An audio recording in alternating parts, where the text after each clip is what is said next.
Olá, pessoal, tudo bem com vocês? Para quem não me conhece, eu me chamo Juliane, eu sou taróloga, terapeuta holística e estou em formação de psicanálise clínica, tá? Sou apômetra também e, como eu sempre venho trazendo nos vídeos, vou trazer sempre essas mesmas falas porque a gente está no processo de construção desse novo canal. Eu tenho um canal de cartas e lá, muitas das vezes eu vejo as pessoas falarem, né, sobre questões de falta de perspectiva, porque as coisas não mudam. E a gente precisa entender que as coisas não mudam porque a gente não se coloca num processo de mudança. E é essencial para que o externo mude, o interno precisa mudar, né? Não tem como o externo mudar se a gente não se abre para essa mudança. Todos nós sabemos que o mundo ele é feito de energia. Tudo, nós estamos na matéria, mas tudo começa no plano energético, no plano espiritual, no plano etérico. Então, a gente precisa compreender como tudo isso funciona num todo para que possamos acessar a justiça divina, para que possamos acessar as nossas honrarias, para que possamos acessar também as nossas curas e libertações, né? E entender de uma vez por todas como que a gente consegue nos blindar, nos proteger para que possamos viver mais em paz, né?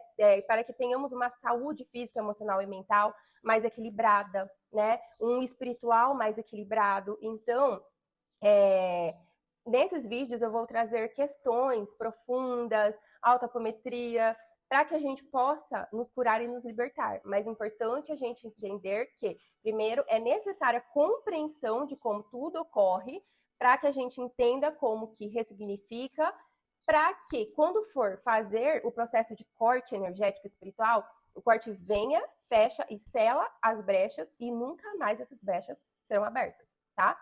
Mas não esqueçam que o processo de cura, ele não é rápido. Ele é um processo, e não é linear também, tá? Ele é um processo de formiguinha, são camadas e camadas que precisam ser acessadas, porém, sim, a gente consegue, sim, nos curar e nos libertar do que nos aprisiona, tá bom? Então vamos lá falar um pouco mais sobre as principais feridas e as suas defesas. Ferida da rejeição. Qual que é a dor central dela? Não sou aceito como sou.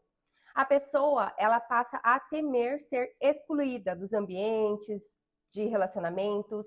Então, quais são as defesas mais comuns que essa ferida traz? Isolamento, timidez extrema, necessidade de agradar, máscara da independência excessiva, também tem essa, né? Da autossuficiência. Por trás desses comportamentos, ele geralmente traz o medo de não ser amado, de não ser aceito como a pessoa é, tá? Então também tem a máscara da pessoa boazinha demais, né? Ferida do abandono. A dor central dela é: vou ficar sozinho. Então, quais são as defesas comuns? Dependência emocional, carência intensa, ciúmes, necessidade constante de validação. Então, a pessoa, ela se apega excessivamente porque ela teme reviver a sensação de abandono. Ferida da humilhação. Qual que é a dor central dela? Algo de errado comigo. Defesas comuns.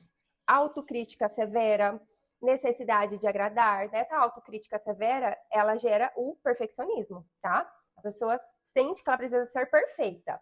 Sentimento constante de culpa, autoanulação. Muitas das vezes a pessoa ela se pune antes mesmo que os outros possam julgá-la. Então, na verdade, ela se julga o tempo todo e acredita que os outros também estão constantemente julgando, né? Julgando-a. Ferida da traição. Qual que é a dor central? Eu não posso confiar. Defesas comuns: controle excessivo, vigilância constante, desconfiança, necessidade de dominar todas as situações, né? A pessoa fica controladora, né? Controladora mesmo, com tudo e com todos ao redor, né? Não só com a própria vida, mas também quer controlar a vida dos outros. A pessoa, ela faz isso porque na cabeça dela, ela está evitando ser enganada novamente, só que ela não entende que ela está se enganando o tempo todo, né? Ferida da injustiça. Qual que é a dor central? Eu preciso ser perfeito para merecer amor. Então, quais que são as defesas comuns? Rigidez, frieza emocional, perfeccionismo entra aqui também, excesso de racionalidade. Então, ela aprende a esconder as vulnerabilidades, né? Ela acredita que ela sendo fria, ela está controlando as emoções dela, mas na verdade ela não está tendo nem acesso às próprias emoções. O ciclo que mantém a ferida viva, né, é algo muito importante que a gente precisa prestar atenção, né? A gente precisa ter mais aquele olhos de ver, a cabeça mais aberta para a gente conseguir compreender e poder acolher, né? A defesa que deveria proteger, ela acaba alimentando a própria ferida. Então, por exemplo, a ferida da rejeição. A pessoa, ela evita se aproximar dos outros para não ser rejeitada. Então, é uma pessoa que ela constantemente ela vive em solitude e em solidão. Por quê? Porque ela não consegue criar confiança nas outras pessoas porque ela acredita que ela vai ser rejeitada. Mas, na verdade, ela já está se auto-rejeitando. E ela, ao se afastar, ela não cria vínculos, né, emocionais profundos, se sente sozinha, fica numa solidão profunda, reforça a sensação da rejeição. Então, essa defesa, ela já confirma mais ainda a ferida. E isso cria um círculo vicioso. Então, a pessoa ela tende a cair numa depressão profunda ou até num processo de narcisismo, né? A sombra por trás da defesa, ela entra numa visão muito próxima da psicologia de Jung.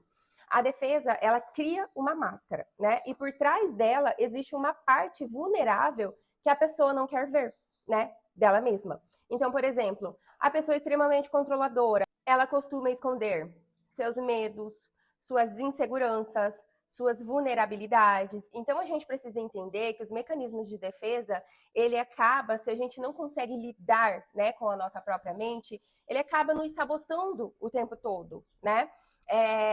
Por exemplo, a pessoa excessivamente independente, também muitas vezes ela esconde a necessidade de acolhimento, o medo de depender, o medo de ser abandonada.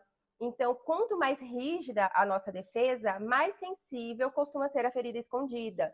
E, gente, todas as coisas que acontecem ao longo da nossa vida, principalmente na infância, acaba alimentando essas feridas ou acaba causando essas feridas, né? E o nosso processo aqui é trabalhar tudo isso para nos integrarmos, tá? É por isso que é de grande necessidade a gente entender como que a nossa mente funciona. Como que começa a cura? Então, ela geralmente ela não ocorre quando a gente destrói os mecanismos de defesa, porque não tem como a gente destruir. A gente precisa estar consciente sobre eles para poder nos olharmos. Ela acontece quando a gente entende por que eles surgiram, né? A mente, ela não cria esses mecanismos de defesa para nos prejudicar. Na verdade, é para ela poder lidar com os processos mentais, emocionais, homeostáticos do nosso organismo, para a gente não entrar em surto, né? Então, quando uma pessoa ela entra em um processo de surto, é porque ali tem muita coisa recalcada, muita coisa escondida, muita coisa não olhada, muita coisa não curada. E, muitas das vezes também, essas situações, elas vêm também como doenças no nosso corpo físico. Todos nós, né, sabemos que as doenças, elas são psicossomáticas, sim. Elas primeiro acontecem nas questões nossas mentais, emocionais, e acaba sendo expurgada, né, pelo nosso organismo para que a nossa mente não entre em parafusos. A nossa mente, ela só está o tempo todo só preocupada em nos proteger. Por isso que o caminho não é lutar contra esses mecanismos de defesa, mas desenvolver consciência. Ao invés da gente dizer, preciso parar de ser controladora, passa a se perguntar, do que eu estou tentando me proteger? Toda vez que você se pegar tentando controlar, você se pergunte, do que eu estou tentando me proteger? Ao invés de você falar, porque eu sou tão carente, se pergunte, qual parte de mim ainda tem medo de ser abandonada? A gente precisa aprender a mudar as perguntas para a gente conseguir encontrar as respostas. Vamos trazer um olhar mais profundo, tá? Para nós mesmos. Olhando mais profundamente a compreensão dos gatilhos emocionais, talvez uma das reflexões mais transformadoras seja esta. Muitas vezes nós não reagimos ao presente. Na verdade, nunca é sobre o presente, tá? Nós reagimos sempre a feridas que o presente engatilhou e tocou lá no nosso inconsciente, que estava lá, ó, guardadinho lá, acomodadinho. Uma palavra de alguém hoje, ela pode despertar uma dor que nasceu há 20, 30 anos atrás, ou até menos, né? Então, por isso, quando uma reação, ela aparece desproporcional ao acontecimento, vale nos perguntar, eu estou sofrendo pelo que aconteceu agora ou pelo que isso me fez lembrar emocionalmente, ou por algo que aconteceu no meu passado que eu não estou querendo olhar, né? Essa pergunta, ela costuma abrir portas mais profundas para nos olharmos e traz um amadurecimento emocional, porque ela vai nos ajudar a diferenciar a realidade atual das marcas que ainda carregamos do passado. Quando começamos a fazer essa distinção, as defesas elas vão perdendo força e a ferida encontra espaço para ser finalmente compreendida e curada. Nós precisamos compreender também que não basta somente fazer limpezas energéticas e espirituais, tá? Nós precisamos curar os buracos dentro de nós mesmos, que através desses buracos eles abrem brechas para que energias negativas cheguem e se instalem. É por isso que eu estou trazendo uma autoconsciência de como a nossa mente e as nossas emoções funcionam. Por quê? Porque no próximo vídeo a gente vai falar um pouco mais sobre as emoções não curadas, que elas ficam recalcadas em nosso inconsciente e se transformam em brechas espirituais para ataques e magias, tá? Então tá tudo interligado, tudo conectado.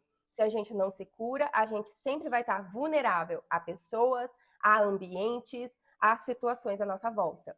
Por isso, é muito de extrema importância a gente compreender nossos processos mentais e emocionais, curar, ressignificar, para a gente retomar o nosso poder pessoal e não mais ficar à mercê de energias negativas, de situações negativas, de pessoas negativas, de ambientes negativos, porque sim, dá para você estar em meio a pessoas negativas, situações negativas e ainda assim estar blindado e selado e protegido em seu campo espiritual, mental, emocional, energético, para que você não sofra ataques recorrentes, tá bom? Então, até o próximo vídeo.